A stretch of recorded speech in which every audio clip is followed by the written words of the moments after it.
Hello, welcome to Biology, the science study of life. A great diversity of nutritional and metabolic adaptations have evolved in prokaryotes. All organisms can be categorized by nutrition. How they obtain energy and carbon used in building the organic molecules that make up cells. Nutritional diversity is greater among prokaryotes than among all eukaryotes.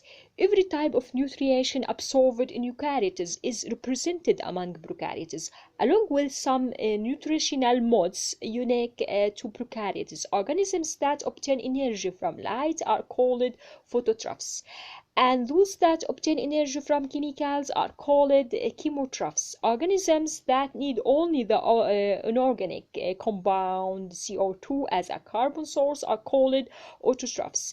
In contrast, heterotrophs require at least one organic nutrient, such as glucose, to make other organic compounds.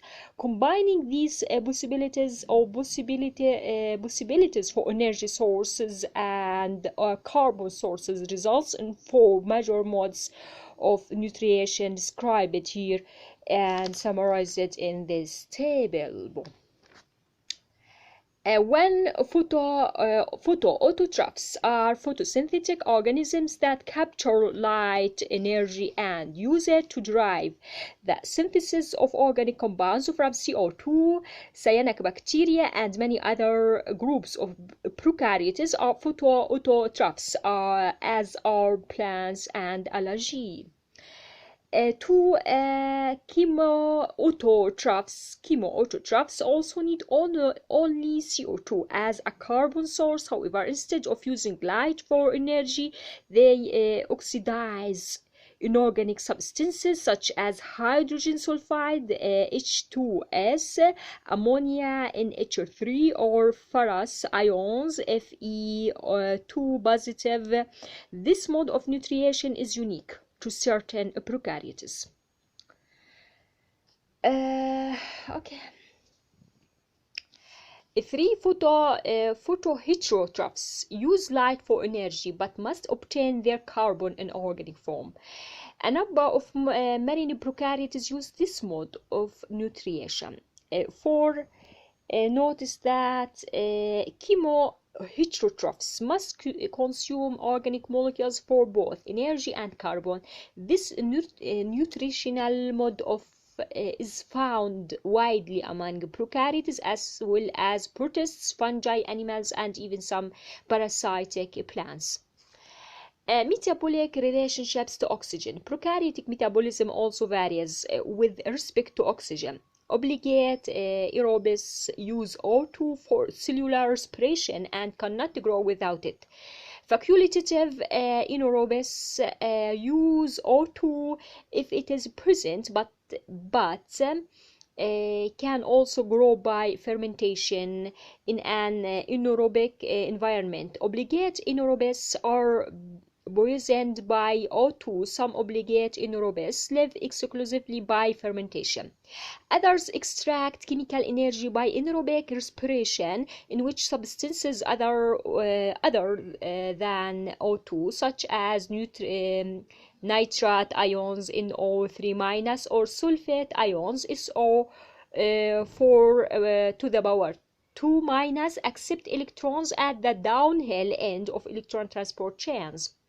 Nitrogen metabolism. Nitrogen is essential for the production of amino acids and nucleic acids in all organisms. While eukaryotes are limited in the nitrogenous compounds they can use, prokaryotes can metabolize nitrogen in a wide variety of forms. For example, certain prokaryotes, including some cyanobacteria, convert atmospheric nitrogen N2 to ammonia in H3, a process called nitrogen fixation.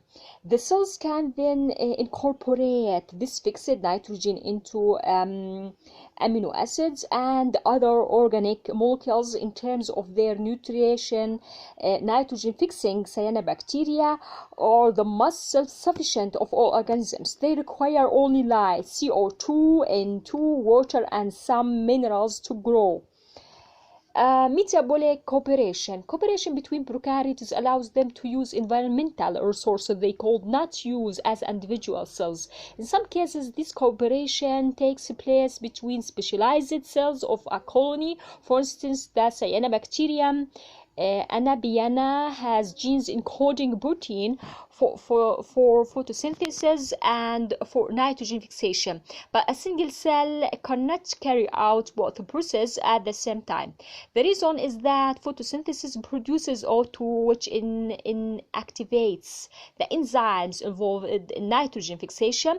Instead of living as isolated cells, Anabina forms of filamentous colonies. Most cells in a filament carry out only photosynthesis, while a few specialized cells called heterocytes carry out only nitrogen fixation. Heterocytes are surrounded by a thickened cell wall that restricts entry of O2 produced by neighboring photosynthetic cells. Intercellular connections allow heterocytes to transport fixed nitrogen to neighboring cells in exchange for carbohydrates. In some prokaryotic species, metabolic cooperation occurs in surface coating colonies known as biofilms.